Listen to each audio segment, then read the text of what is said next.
ওয়ালাইকুম রহমতুল্লাহ। ষষ্ঠ শ্রেণীর প্রিয় শিক্ষার্থীরা কেমন আছো? সবাই আশা করি অনেক ভালো আছো। ষান্মাসিক মূল্যায়ন 2024 ষষ্ঠ শ্রেণী, বিষয় হচ্ছে ডিজিটাল প্রযুক্তি। ঠিক আছে, তো ডিজিটাল প্রযুক্তি তোমাদের মূল্যায়নটি হবে 20/7/2024 তারিখে। আর ডিজিটাল প্রযুক্তির যে সিলেবাস তোমাদেরকে দেওয়া হয়েছে সেটি হচ্ছে 1 থেকে 56 পৃষ্ঠা পর্যন্ত, অর্থাৎ 56 পৃষ্ঠা পর্যন্ত ষান্মাসিক মূল্যায়নের জন্য নির্ধারণ করা হয়েছে তোমাদের। তো কাজে তোমাদেরকে কি করতে হবে? ডিজিটাল প্রযুক্তির বইয়ের 56 পৃষ্ঠা পর্যন্ত অর্থাৎ পড়তে হবে ষান্মাসিকের জন্য।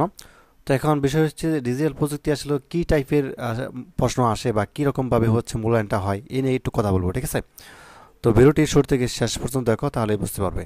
তো আমরা যদি কিছু নমুনা প্রশ্ন দেখি বা কি কাজগুলো দেখি, কি দেওয়া হয়েছিল, যেমন ষান্মাসিক মূল্যায়নের প্রজেক্ট, এটা যেমন গত বছর অর্থাৎ 23 দিয়েছিল।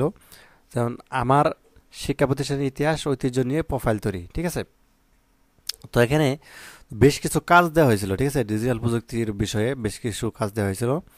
যেমন শিক্ষার্থীদের কয়েকটি দলে ভাগ করে দিয়ে তাদের নিজের প্রতিষ্ঠান সম্পর্কে তথ্য অনুসন্ধান। ঠিক আছে, অর্থাৎ কি বলা হয়েছিল, একটা দলীয় কাজ দেওয়া হয়েছিল যে শিক্ষার্থীকে 5 বা 6 জন করে একটি দল গঠন করা হয়েছিল।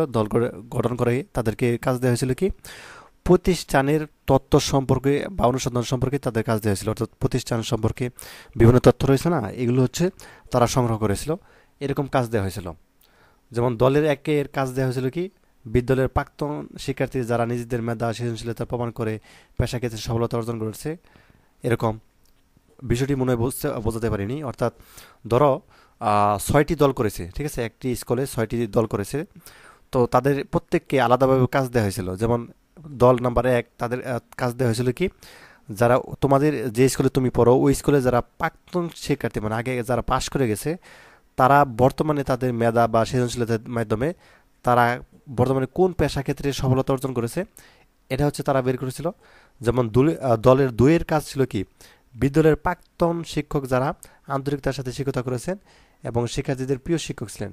বুঝতে পারছো? অর্থাৎ যারা ইতিমধ্যে শিক্ষকরা বিদায় নিয়েছে, তুমি যে স্কুলে পড়ো, এরকম শিক্ষকের সাথে তাদের হচ্ছে যোগাযোগ করে তাদের হচ্ছে বিভিন্ন তথ্য নিয়েছেন। এটি হচ্ছে দলের 2-এর কাজ। আর দলের 3-এর কাজ কী ছিল, শিল্প সংস্কৃতি খেলাধুলা বর্ণনার ক্ষেত্রে অবদানের জন্য প্রতিষ্ঠান অর্জিত স্বীকৃতি। অর্থাৎ তুমি তোমার যে স্কুল রয়েছে, দলের 3-এর কাজ কি, তুমি তোমার স্কুলের হচ্ছে বিভিন্ন শিল্প সংস্কৃতি বা খেলাধুলার মাধ্যমে তোমার স্কুল কতটুকু এগিয়ে আছে এ নিয়ে বিভিন্ন তথ্য সংগ্রহ করেছে। দলের 4-এ কী ছিল, বর্তমান ও প্রাক্তন শিক্ষার্থীদের স্মৃতি বিজড়িত গল্প। ঠিক আছে, দলের 5-এ যেমন কাজ ছিল বর্তমান ও প্রাক্তন শিক্ষার্থীদের স্মৃতি বিজড়িত ছবি। এবং সর্বশেষ দলের 6-এর কাজ ছিল কি, বিদ্যালয় সম্পর্কে স্থানীয় বা জাতীয় পত্রিকায়, ম্যাগাজিন, প্রকাশনা, ইন্টারনেট কোনো তথ্য, খবর, ছবি ইত্যাদি যে কোনো উৎস থেকে সংগৃহীত তথ্য। তো এরকমভাবে অনেকগুলো কাজ দেওয়া হয়েছিল আর কি, এগুলো দলীয় কাজ ছিল। তারপরে শিক্ষার্থীদের কোনো নির্দিষ্ট থিম বা দলীয় হলেও শিক্ষার্থীদের এককভাবে নির্দিষ্ট থিম অনুযায়ী তথ্য সংগ্রহ করবে। নির্দিষ্ট থিমে তথ্য সংগ্রহের জন্য শিক্ষার্থীদের পরবর্তী সেশনে পর্যন্ত সময় পাবে। 3টি সেশন ছিল, তো তার শিক্ষার্থীদের সংগৃহীত তথ্য নিজেদের দলের সবার সাথে আলোচনা করবে, যে যেন নিজেদের তথ্যের মধ্যে পুনরাবৃত্তি না ঘটে। ঠিক আছে, তো এরকমভাবে বিভিন্ন কাজ দেওয়া হয়েছিল। তো এরকমভাবে হচ্ছে তোমাদেরকে দেওয়া হবে, তবে এক্স্যাক্টলি এই কাজগুলো যে দেওয়া হবে এরকম না।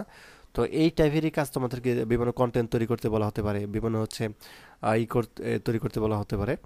তো এরকমভাবে আসলে বিভিন্ন ধরনের প্রশ্ন করা হয়েছিল। ঠিক আছে, বিভিন্ন অ্যাসাইনমেন্ট, তার মধ্যে হচ্ছে এবং উপস্থাপন বা কন্টেন্ট তৈরি, ঠিক আছে, পোস্টার তৈরি, এগুলোই হচ্ছে তোমাদেরকে কাজ দেওয়া হবে।